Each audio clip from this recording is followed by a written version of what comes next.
Thanks for listening to another episode of PSL On The Mic, the official podcast for the city of Port St. Lucie. We are in the studio today because April is National Volunteer Month, and we're here with Delfina Perera and Alyssa Figur from Human Resources, who are our volunteer coordinators, and we're going to talk all about how to become a volunteer with the city of Port St. Lucie and how important it is for our community to become volunteers for us, because there's benefits for them and for us. Right.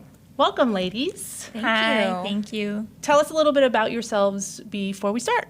Okay, well, I can go first. My name is Alyssa, and I work in the Human Resources Department. I've been there since 2016, when I actually came over as the volunteer coordinator for the city. Oh, lovely. And my position has evolved, and I now work in recruitment. I am the recruitment manager, and we do all the hiring for all the different departments. We post the jobs, do all the onboarding, and yeah. Awesome. It's very exciting. Went through that 4 years ago. Yes, we were just I talking remember about bringing you on board. Yep. 4 years, wow. 4 years, this May. Delfina. So I started with the city in 2021 as a HR intern working with training and development. Okay. And I am now an HR generalist, and I am responsible for the leaves division. And a lot of my job involves all the city leaves that we have. Okay. And okay. managing those. Like FMLA and yes, stuff like that. Exactly. Okay, perfect. But today, you both are here to talk about our volunteer program. So thank you so much. Thanks for having us. Thanks for having us. So volunteers are the backbone of the city. Yeah. We are so proud of our community members who step up to become a volunteer. So why should someone become a volunteer with the city of Port St. Lucie? Anybody can talk, just jump in and... Sure. Well, with Backbone. volunteering, volunteering itself gives a sense of a purpose. It can develop skills and that a person can strengthen within our community. Also, there's a lot of different opportunities for volunteers. So there's a lot of people that might not be in the workforce necessarily, but do have a background that matches with different activities that we do here at the city, and that also have skills that they can apply. So it's a great opportunity for anyone that wants to give back to their community and also participate in activities that they like and feel comfortable with doing. Yeah, Alyssa, you have anything you want to add? Yeah, I mean, if somebody enjoys playing golf, it's a great opportunity out at the golf course to be in that environment, especially if that's what you enjoy doing. And a lot of other volunteers are with our junior basketball league, so a lot of the parents become volunteers to coach their children and the team. That's awesome. We're actually going to speak with Joe from the Saints. I think he's been a volunteer there for a while. quite some time. So, yeah, exciting. So explain the process. Say I come up to the front desk at City Hall and I say I want to become a volunteer. What's the process? Yeah, I can talk about that if you want. Sure. So someone will fill out a paper application. They would turn it into the Human Resources Department. Either Delfina, myself, or Angie would review the application. The application indicates what some of your skills may be, where your interest lies, your availability, and then we try to match that volunteer within the city, what would be best for the city and as well as the volunteer. A lot of the other positions we do post online. You'll see with our job postings, if we're looking for a certain volunteer within a certain department to work on a special project maybe, we'll post that, and that person can actually apply and go through the application process that way. But there is background paperwork that has to be filled out. We go over some other onboarding material. We provide them with the volunteer handbook and go over the expectations and things like that. It's pretty simple. You just have to be 16 years or older to volunteer.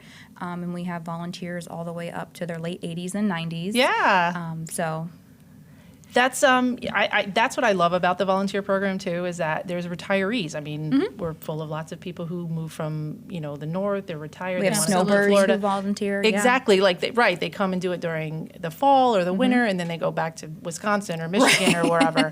But they can be, like you said, in their 80s. They could be at least 16. But we have a ton, I believe, We do. of volunteers who are like older than 60. Pickleball is Yeah. really in, and over at the Mid-Florida Event Center on the recreation side, there is a group of maybe 10 to 12 people who volunteer for the Pickleball League, and they're up there in age, and they're pretty active, and they are snowbirds. A lot of them are snowbirds that come from up north. So when you say they volunteer for the pickleball league? What did They just coordinate the tournaments that they Oh, okay, have. okay. They might be the first person to get there in the morning and set up the pickleball court, Okay. get the equipment ready, and, Okay. and just kind of like the leaders of the pickleball group. Right. So if someone's interested in, I guess you answered my question already. Okay. If they're interested in pickleball, or they're interested in parks or golf, or what other sort of departments can people volunteer for if they have an interest in something? Sure. Yeah. The building department, we've had volunteers. Really? For placed there. building? Yeah. Okay. It could be an older inspector who wants to give back to his community, who worked in the industry in the field for years, or it can be somebody who has office experience and can help maybe with scanning and filing, or Oh, okay. there's been volunteers in the neighborhood services department where you have to send out mass mailings, and they help with the envelopes and folding of the paper to go in the envelopes. Now, which departments utilize the most volunteers? Parks and Recreation. Parks and Rec. How many? Definitely. How many do you think? A couple hundred. That's Yes. Wow. Especially with the Saints Golf Course. That's amazing. That's awesome. Share some statistics with me, because I know that they're pretty crazy of how many people volunteer in a Yes. year. So we had, for the fiscal year 22-23, around 53,000 volunteer hours. Wow. Yes. Okay. And that equals to about $1.7 million saved for the city. See that? I love that. It's That's incredible. That's awesome. So speaking of, you said volunteer hours. Can volunteers create their own schedule based around maybe if they're not retired, if they have it another can be super flexible. job? Okay. We have people who can only volunteer in the evenings or weekends, and Parks and Rec would be a great opportunity for them to maybe work the special events that happen on the evenings and weekends. Right. And then the golf course is open 7 days a week, so they're out at the golf course as well. The building department, that would be more of a Monday through Friday thing. 8 to 5 is when the building is open. We've had volunteers in the finance department before, too. So, what happens if, do you have to call volunteers sometimes and be like, hey, we have an event coming up that if you don't have enough people, can you kind of call them at home and be like, hey, can you Yes. work this weekend or something? Yes, sure, absolutely. Obviously, if you're scheduled, you're expected to show up. Sure. But there are various events, even within our communications department, that they may reach out to volunteers that have Yep. expressed their interest to Stephanie works participate with in them a those lot. events. Yes. That's awesome.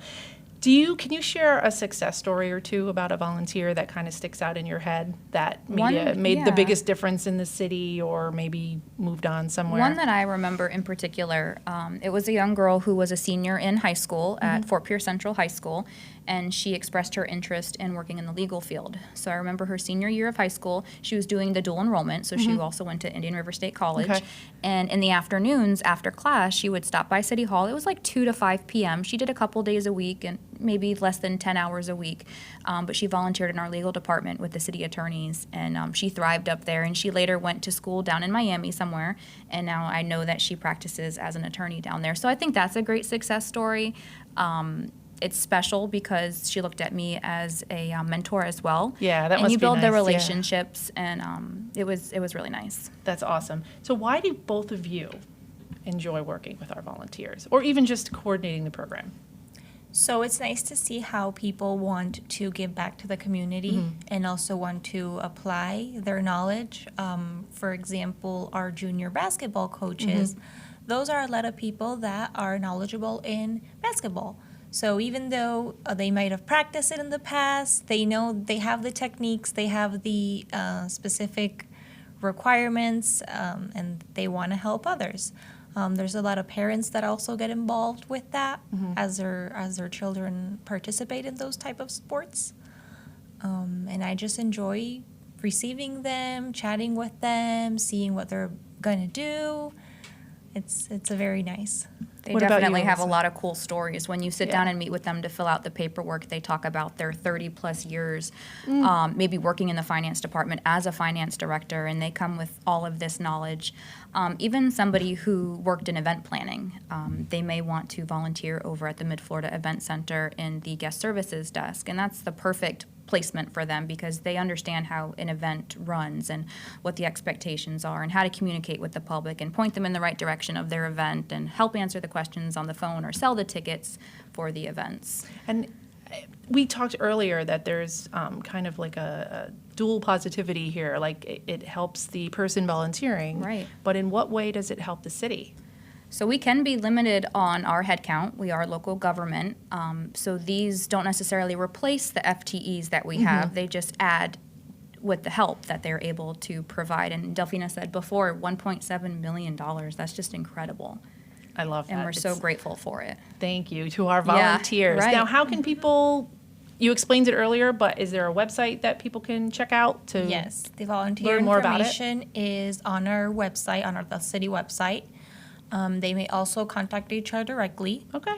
speak with any of us. And how long does the process take? About, like, say I come in and fill out an application. It can be quick, just depending on what level background you do need. So if Okay. you're going to work with children or the elderly, you do have to have a level 2 background, which consists of fingerprints. And those Okay. might take a couple extra days to come back from the Florida Department of Law Enforcement. But a typical background, we even say for employment, is 3 to 5 days. So it can be rather quickly. Oh, wow. So Yeah. you could start within, say, a week. Yeah, definitely. To volunteer somewhere. Yeah, it can be quick. Awesome.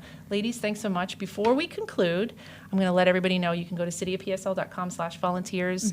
We have tons of information. I believe we're actually making a new handbook. Yeah. Well, hopefully that's available soon. But we want to get to know you guys a little bit better. So we're going to do Sure. some quick questions that we started a couple weeks ago. So, Avi, we're going to do our 30-second count. And this is just to get to know our city employees. Hey, we're people too. We have interests. We're not just, those government employees. Ready? We're going to do favorite movie. Parent Trap, Mrs. Doubtfire. All right. Favorite food. pizza, I was going to say pizza. You can still say pizza. Okay, pizza. I'm doing gluten-free right now, so it's a cauliflower pizza. Okay, cauliflower pizza. Favorite thing to do outside of work. watch Netflix, Oh. and go to the beach. Okay. Okay. I just got a Peloton bike, so I really enjoy riding the Peloton. Awesome. Favorite band or musician? Taylor Swift. I knew that. I'm a country girl, all country artist. That's okay. Okay. And your favorite place to travel? Anywhere where there's a beach. That's our horn, but you can still answer. The mountains, either Tennessee, North Carolina, up in that area. Beautiful. Delfina, Alyssa, thank you so much for joining us to talk about National Volunteer Month and our amazing, amazing community that volunteers, benefits them, and it benefits the city as well. Thank you, Thank Maureen. you so much, Maureen. All right, guys, we'll talk to you in a couple weeks.